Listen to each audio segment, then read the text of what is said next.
Hello everyone, আশা করি যে যেখানে আছেন সকলে ভালো আছেন এবং সুস্থ আছেন। আমার চ্যানেলে আরেকটি নতুন ভিডিও দেখার জন্য সকলকে স্বাগতম। আশা করি ভিডিওটি আপনাদের ভালো লাগবে। ভালো যদি লাগে তাহলে লাইক এবং শেয়ার করে আমার পাশে থাকবেন। আজ আমি আপনাদের মালাই পাটিসাপটা কীভাবে আমি তৈরি করি সেই ভিডিওটি আপনাদের সাথে শেয়ার করব। প্রথমেই 1.5 কেজি দুধ এবং 1/4 কাপ চিনি জ্বালিয়ে এভাবে ঘন করে নিয়েছি।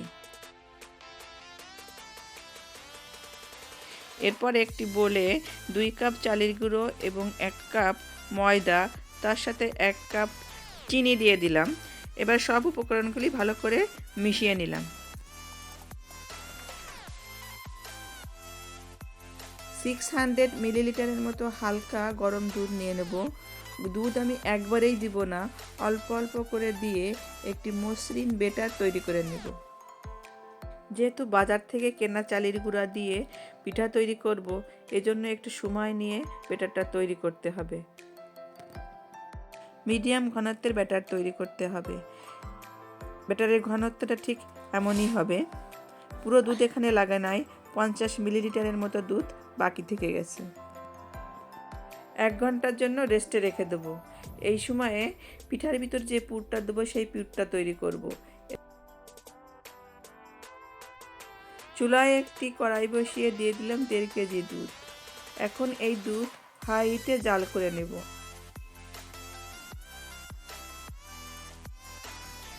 দুধ ফুটে উঠলেই এর থেকে সামান্য দুধ আলাদা করে রাখব। এখন এই দুধের মতো দিয়ে দেবো 1 টেবিল স্পুন চালের গুঁড়ো এবং 4 টেবিল স্পুন গুঁড়া দুধ। সব কিছু ভালো করে নেড়েচেড়ে মিশিয়ে এক সাইডে রেখে দেবো।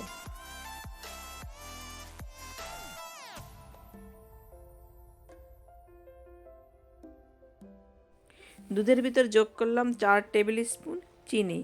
চিনি আপনারা আপনাদের স্বাদ মতো দিতে পারেন। আমি এখানে 4 টেবিল চামচ চিনিটাই ঠিক মনে করেছি। দুধ শুকিয়ে যখন অর্ধেকে পরিণত হবে তখন এর সাথে মিশিয়ে দিলাম চালের গুঁড়া ও গুঁড়া দুধের মিশ্রণটি। এখন অনবরত নাড়তে হবে যাতে এর তলে লেগে না যায়। মিশ্রণটি দেওয়ার কিছুক্ষণের মধ্যেই এর ঘনত্বটা বেশ খানিকটা গাঢ় হয়ে যাবে। এই ক্ষেত্রে চুলার আঁচটা অবশ্যই মিডিয়াম টু লোয়ের ভিতরে রাখতে হবে এবং অনবরত নাড়তে হবে যাতে এর তলায় লেগে না যায়। পিঠার পুর তৈরি হয়ে গেছে। আমি এরকম লিকুইড অবস্থায় নামিয়ে নিলাম, কারণ ঠান্ডা হয়ে গেলেই অনেকটাই শক্ত হয়ে যাবে। 1 ঘন্টা পর পিঠার ব্যাটারটি আবারও ভালো করে নেড়েচেড়ে মিশিয়ে নেব। এই পর্যায়ে যদি ব্যাটারটা একটু ঘন হয়ে যায় তো আবার একটু গরম দুধ মিশিয়ে নিতে পারেন। প্যানের উপরে তেল ব্রাশ করে নিলাম। প্যান একটু গরম হলে দিয়ে দিলাম 1 স্পুন ব্যাটার।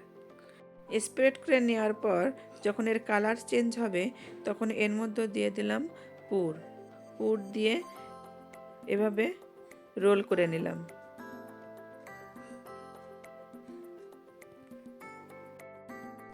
একইভাবে সব পিঠাগুলি আমি তৈরি করে নেব।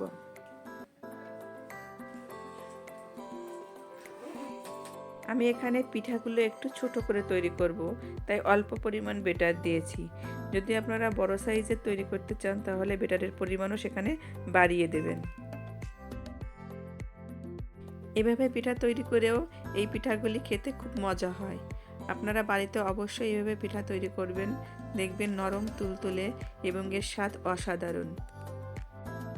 এই পিঠা তৈরি করতে একটু দুধের পরিমাণ বেশি লাগে। পিঠা মানে আসলেই দুধ। দুধ দিয়ে পিঠা তৈরি না করলে খেতে আসলে অতটা মজা হয় না। এভাবে একে একে সব পিঠাগুলি তৈরি করে নিলাম। আমি প্রথমেই যে দুধের মালাই তৈরি করে রেখেছিলাম সেই মালাইটা এখন অনেকটাই ঠান্ডা হয়ে গেছে, তাই মালাইটা একটু হালকা গরম করে নেব।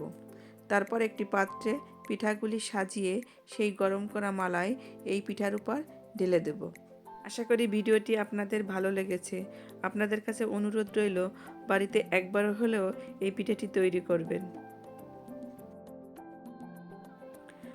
আবার ফিরে আসব নতুন কোনো রেসিপি নিয়ে, নতুন কোনো ভিডিওতে আপনাদের মাঝে। ততক্ষণ আপনারা ভালো থাকুন, সুস্থ থাকুন। ধন্যবাদ।